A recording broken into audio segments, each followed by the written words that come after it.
Lingba ki Arkol jong Jude Bellingham rung semifinal ke England kad bakut no ke Lintiaj jong ke Norway hakane ke World Cup arajar arphonriu. Haka bak England klapen limno ya ke Norway da away call. Bat kasin ke bakadu nagam tajong ke England bakla poi semifinal ke deiru haka World Cup arajar katpra. Haka bakla limno haka semifinal haka mat ke Croatia. Bat hasyapan setangane ke jine kai quarter final hapdeng ke England persya ya ke Norway.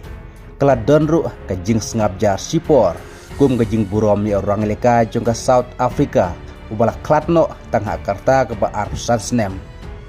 Katau Jayden Adams ubala mi madanru hakane ke World Cup matau snem arhajar arphonriu. Ubedang deiru uplayar bedang kena jong ke South Africa.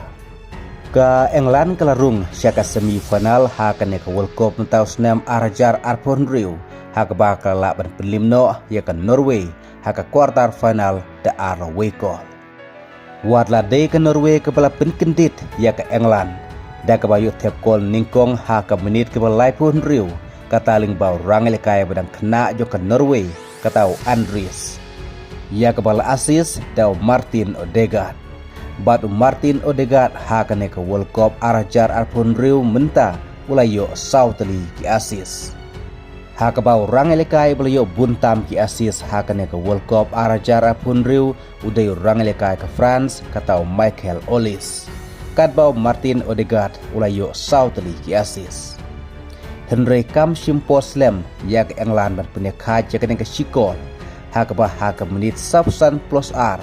Syabat kudno artar kelas step ke England kelajuan penekaj no ya kene ke Sikol leng bau Jude Bellingham ya kepala asis dau Anthony Gordon hadu bakut ke kelas step kumta kelekaj damar Sikol bat kum juru hadu ke kentai po menit om don syu bayo petep gol ndre hak extra time ke England kelaju sa Sikol hak menit ke bakendai pulai leng bau Jude Bellingham kabala penlimno sendon ya ke Norway da away call lingba kini ki Arkol jong Jude Bellingham.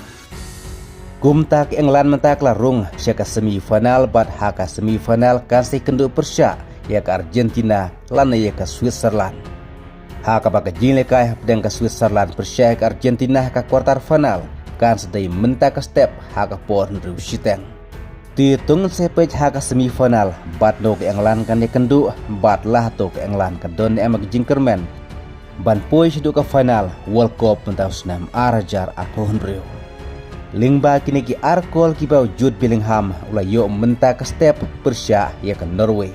Kumta hakane ke World Cup arajar arphonriu Jude Bellingham ulayo hadu drukol. Mar prakol Messi barkalin Mbappe Erling Haaland Newcall Jude Bellingham drukol rengkat Hurricane. Ha ke history jeng ke FIFA World Cup ke England kadang job tang sisin katana duus nem kat knes pa drupundriu. Kumta hadin drupusnem ngin se pe ke ke England kan le ha ke World Cup mentau snem arajar arphonriu. Kublai sibun.